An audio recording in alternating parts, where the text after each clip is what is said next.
महाराष्ट्रात पहिल्या टप्प्यातील 12 जिल्हा परिषदांच्या निवडणुकांचा निकाल जाहीर झालाय. कोल्हापूर, सांगली, सातारा, पुणे, रायगड, रत्नागिरी, सिंधुदुर्ग, छत्रपती संभाजीनगर, लातूर, परभणी आणि धाराशिव या जिल्हा परिषदांमध्ये ही निवडणूक प्रक्रिया पार पडली. या निकालात भाजप, शिवसेना दोन्ही राष्ट्रवादी काँग्रेसला मोठे यश मिळालेले दिसून येत आहे. आता या निकालानंतर लगेचच गेल्या काही वर्षांपासून रखडलेल्या विधान परिषद निवडणुकीचे वेध लागलेत. पण सोलापूर जिल्ह्यात भाजप मोठा पक्ष ठरला आहे. त्यामुळे एक विधान परिषद जागेसाठी 4 नावे चर्चेत आहेत. त्यामुळे आमदारकीसाठी जोरदार रस्सीखेच आणि लॉबिंग होण्याची शक्यता आहे. आज आपण आपल्या व्हिडिओत याचीच माहिती घेणार आहोत. नमस्कार, मी अनिल जोशी आणि आपण पाहतायत कट टू कट. महाराष्ट्रातील विधान परिषदेच्या स्थानिक स्वराज्य संस्थांच्या कोट्यातील एकूण 22 जागांपैकी तब्बल 17 जागा सध्या रिक्त आहेत. मागील काही वर्षांपासून इथल्या नगरपंचायत, नगरपालिका, महापालिका आणि जिल्हा परिषदेच्या निवडणुका रखडल्या होत्या. इथे निवडून येणारे सदस्यच विधान परिषदेच्या स्थानिक स्वराज्य संस्थांच्या कोट्यातील निवडणुकीसाठी मतदान करत असतात. त्यामुळे या निवडणुकाही रखडल्या होत्या. पण निकालानंतर लगेचच स्थानिक स्वराज्य संस्थेच्या कोट्यातील पुणे, सोलापूर, सांगली, सातारा व रायगड, रत्नागिरी, सिंधुदुर्ग या मतदारसंघात विधान परिषदेसाठी तयारी सुरू झाली आहे. या मतदारसंघातील मतदारांची यादी लवकरच निवडणूक आयोगाकडून प्रसिद्ध केली जाऊ शकते. सोलापूर जिल्ह्यात भाजपने एकाती सत्ता स्थापन केली आहे. भाजपने 2016 साली प्रशांत परिचारक यांना आमदारकी दिली होती.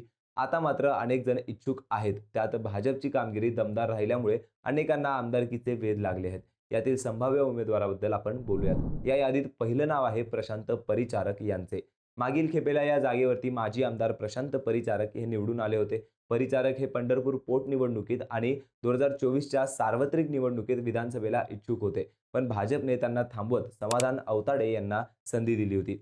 पण यावेळी परिचारक यांचा मार्ग खडतर आहे. कारण पंढरपूर नगर परिषद निवडणुकीत प्रणिता भालके यांनी परिचारक यांचा समाचार घेत नगराध्यक्षपदाला गवसणी घातली होती. त्यामुळे सर्वाधिक नगरसेवक येऊनही सत्ता भाजपपासून लांब राहिली होती. यात जिल्हा परिषदेत पंढरपूर तालुक्यातील यशात प्रशांत परिचारक यांच्याबरोबर अवताडे सुद्धा सहभागी होते. यात मागील निवडणुकीत त्यांनी जवानाबद्दल वादग्रस्त विधान केले होते. त्यांना उमेदवारी दिल्यास विरोधक तो मुद्दा उपस्थित करत भाजपला टार्गेट करू शकतात. त्यामुळे परिचारक यांची पुन्हा वर्णी लागण्याची शक्यता कमी आहे. पण मागे एकदा तत्कालीन प्रदेशाध्यक्ष चंद्रशेखर बावनकुळे यांनी परिचारक लवकरच विधिमंडळात दिसतील असे जाहीरपणे सांगितले होते. त्यामुळे धक्कातंत्र वापरल्यास परिचारक पुन्हा विधिमंडळात दिसू शकतात. पण ती शक्यता धुसर आहे. दुसरं नाव आहे ते माजी आमदार राम सातपुते. मोहिते पाटलांसारख्या बलाढ्य राजकीय शत्रूला सातपुते यांनी अंगावरती घेतलंय. पण सलग 3 वेळा पराभव झेलून सुद्धा त्यांनी जिल्हा परिषद निवडणुकीत स्वतःच्या पत्नीला विजयी केले खरे.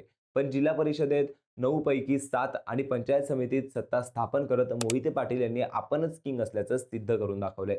त्यामुळे त्यांना शह देण्यासाठी सातपुते यांना संधी दिली जाऊ शकते. दलित चेहरा, आक्रमक राजकारण आणि फडणवीस यांची जवळीक हे सातपुते यांच्यासाठी जमेची बाजू आहे. पण सलग 2 निवडणुकीत संधी देऊनही पराभव, जिल्हा परिषद आणि पंचायत समितीमध्ये पराभव. त्यामुळे सातपुते यांना पुन्हा संधी दिल्यास एकाच व्यक्तीला वारंवार संधी का, असा प्रश्न इतर इच्छुक विचारू शकतात.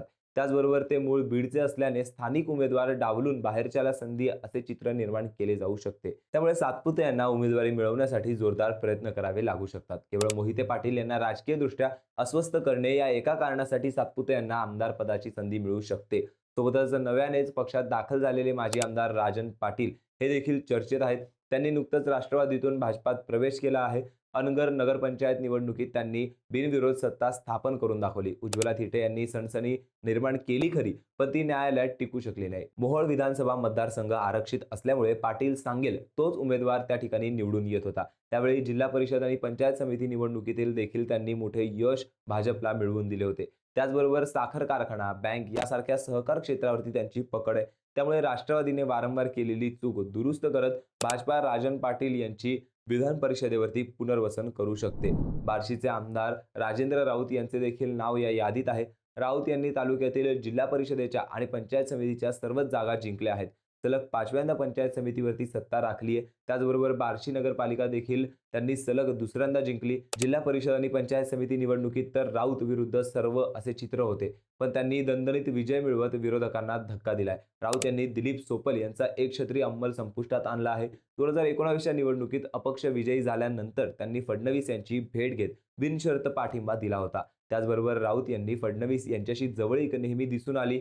त्यामुळे यावेळी राऊत प्रबळ दावेदार आहेत. राऊत यांनी बार्शी तालुक्यातील बाजार समिती आणि अनेक संस्थांवर वर्चस्व मिळवत सोपल यांना शह दिलाय.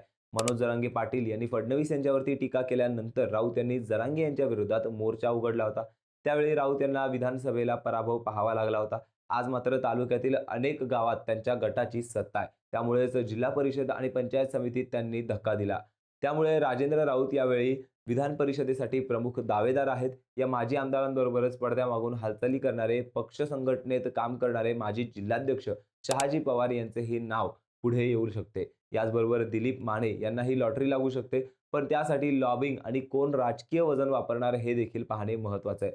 सोलापूर जिल्हा परिषदेत 64 वर्षात पहिल्यांदाच भाजपला बहुमत मिळाले. आतापर्यंत भाजपला एकदाही जिल्हा परिषदेचा स्वतःचा अध्यक्ष करता आलेला नाही. त्यामुळे आगामी काळात होणाऱ्या जिल्ह्यातील 658 नगरपंचायतीच्या निवडणुका, 3.5 वर्षांनी होणाऱ्या विधानसभा, त्याआधी लोकसभा निवडणुकीचा विचार करूनही अध्यक्षपदाचे नाव फायनल केले जाणार आहे. आमदार सचिन कल्याण शेट्टी यांच्या पत्नी शांभवी कल्याण शेट्टी, चपळगाव, बार्शीचे माजी आमदार राजेंद्र राऊत यांचे कट्टर समर्थक भारती दराडे, उपळे दुमला व दीपक वैद्य, उपळाई ठोंगे, माजी आमदार बबनराव शिंदे, संजय मामा शिंदे यांचे कट्टर समर्थक शिवाजी कांबळे यांच्या पत्नी वंदना कांबळे, दक्षिण सोलापुरातील आमदार सुभाष देशमुख व आमदार सचिन कल्याण शेट्टी यांच्या जवळचे रामप्पा चिवडशेट्टी वळसंग, मोहोळचे माजी आमदार राजन पाटील यांचे कट्टर समर्थक विमल खताळ, कामती बुद्रुक यांची नावे अध्यक्षपदाच्या आघाडीवरती आहेत. अध्यक्षपद न मिळाल्यास यातील काहींना समितीच्या सभापती पदाचीही संधी मिळू शकते. त्यामुळे आपला अपक्ष बसवत विधान परिषद निवडणुकीत आपले स्थान अधिक बळकट करण्यासाठी माजी आमदार जोरदार प्रयत्न करू शकतात. दरम्यान नगरपालिका आणि आता जिल्हा परिषद निवडणुकीत महिलांनी सर्वाधिक साथ भाजपलाच दिली आहे. जिल्हा परिषदेचे अध्यक्ष ओबीसी प्रवर्गासाठी महिला किंवा पुरुष राखीव आहे. महिलेच्या हाती मिनी मंत्रालयाची चावी जाईल असे बोललं जात आहे. पुढील आठवड्यात ग्रामविकास विभागाकडून अध्यक्षपदाच्या निवडीचा कार्यक्रम जाहीर होईल असे अधिकाऱ्यांनी सांगितले. 28 फेब्रुवारीपूर्वी अध्यक्ष निवडला जाईल अशी शक्यता आहे. महाराष्ट्र विधान परिषदेचे संख्याबळ 78 सदस्यीय असून स्थानिक प्राधिकारी संस्था मतदारसंघातून 22 सदस्य निवडून येतात. जिल्हा परिषदेचे लोकनियुक्त, स्वीकृत आणि पदसिद्ध सदस्य हे या मतदारसंघाचे मतदार असून विधान परिषदेवरती जाण्याची राज्यातील ही सर्वात अर्थपूर्ण आणि महागडी निवडणूक समजली जाते. अनेक दिग्गज नेत्यांनी पूर्वी या मतदारसंघाचे प्रतिनिधित्व केले आहे. मात्र काही पक्षांनी राजकीय पार्श्वभूमी नसलेल्या धनिकांनाही याच मतदारसंघाच्या माध्यमातून आमदारकी बहाल केली होती. या मतदारसंघाच्या 22 जागांपैकी बहुतांश जागा मागील 3-4 वर्षांपासून रिक्त आहेत. 2022-23 दरम्यान अनेक सदस्यांची मुदत संपली, पण तेव्हापासून स्थानिक स्वराज्य संस्थांच्या निवडणुका दीर्घकाळ ठप्प झाल्यामुळे विधान परिषदेच्या वरील मतदारसंघाची निवडणूक घेता आली नव्हती. पण आता निवडणुका झाल्यामुळे कोण आमदारपदाची लॉटरी जिंकणार हे पाहणे महत्त्वाचं ठरणार आहे. या सगळ्याविषयी तुम्हाला काय वाटतं? कमेंट करून नक्की सांगा.